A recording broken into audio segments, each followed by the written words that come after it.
My Hapimag adventure started about 1.5 months ago, and my memories of the start are still very much alive. I arrived in Bodrum on the 7th of July and spent my first 3 days at the Hapimag resort in Bodrum. This particular resort is very well known for its water sports, and I was able to take advantage of this. I had a go at wakeboarding, sailed on a catamaran, and went for a ride on a water donut. It really was the perfect start. And the first part of my journey took me to Marmaris in southern Turkey, from where I took my first ferry over to the island of Rhodes. And on the rest of my trip, particularly on the way to Sicily and back, I frequently took ferries to get from country to country or island to island.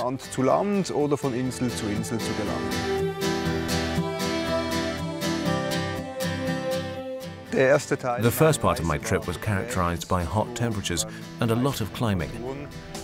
Particularly in Turkey, but afterwards in Greece too, the road went up and down all the time.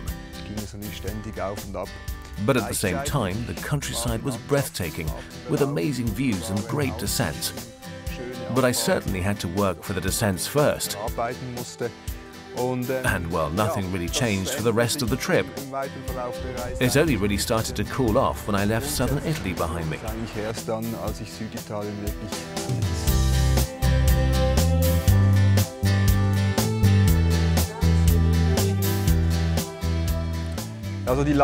It's certainly true that the countryside you cycle through shapes a journey like this, but I also think that the meetings you have with other people are also very important, and I had plenty of those.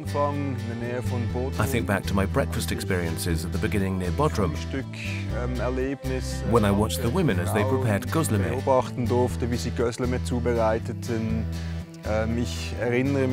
I remember seeing a strada sotto l'arco in Baar, where older local women really did prepare their orecchiette on their doorsteps in the street. And I also had a little try at making orecchiette myself. Well, let's just say that they didn't look like they were supposed to. But it was a nice experience anyway. I also remember a meeting I had on a pass in Sicily when it was raining, and I took shelter at a food stall. The stall sold local specialities. There were no customers, so there was space for me. I had a little chat with the owner. But I also remember the hospitality which I was lucky to experience in Italy, and especially in Italy.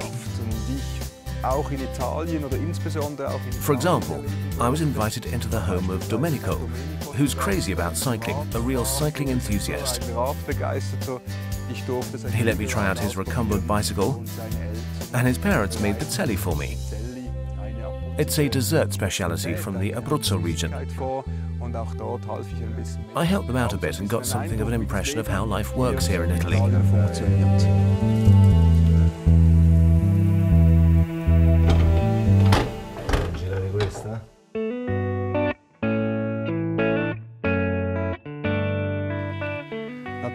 Of course, I also explored the particular state of affairs in each of the countries I visited, the culture, the history, the traditions. And when you're talking about culture and history, you simply can't avoid it in Greece. It's omnipresent there. Like in Athens, where I observed the changing of the National Guard, and on the way to the Hapimag resort in Porto Heli, when I visited the ancient theatre of Epidaurus. It was very impressive. The theatre is also famous for its acoustics, and there's a wonderful panoramic view from the uppermost steps. Italy is also known for its culture and history, including its culinary culture.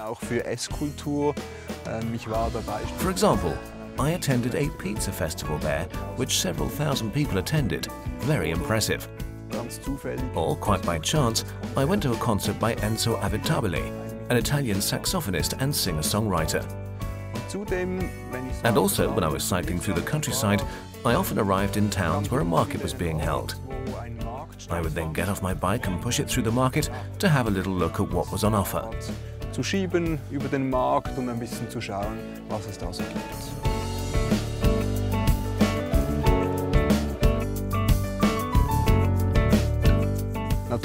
Of course, things don't always go to plan on a trip like this, but that's what makes things exciting. You can have problems with things like the wind, which really slowed me down at times and made my life difficult, or the rain, which was actually surprisingly heavy on certain days. Oder der Regen, der wirklich auch überraschend stark war an gewissen Tagen. But I also had some trouble with my gears and was really happy when a mechanic helped me even after his shop had closed and solved the problem with me. Ein Mechaniker behilflich war und das Problem mit mir löste. Something which impressed me again and again on my trip were the warm receptions from the people I met on the way, and also the warm welcomes that I received and continue to receive at the Hapimag resorts. Just yesterday in Pentolina, the welcome was overwhelming and almost euphoric. I really enjoy that, of course, but at the same time, it's also a little embarrassing, because I am primarily just trying to be a good ambassador for Hapimag. No more and no less. But on the other hand, I really enjoy the genuine interest of the members, meeting people, and yes, I really must say that I felt very welcome at all of the resorts I have visited to date. My trip doesn't finish until the end of September, and I'm looking forward to reporting on my experiences some more during the coming weeks. All the best, and I hope to see you soon. Ciao! Ciao.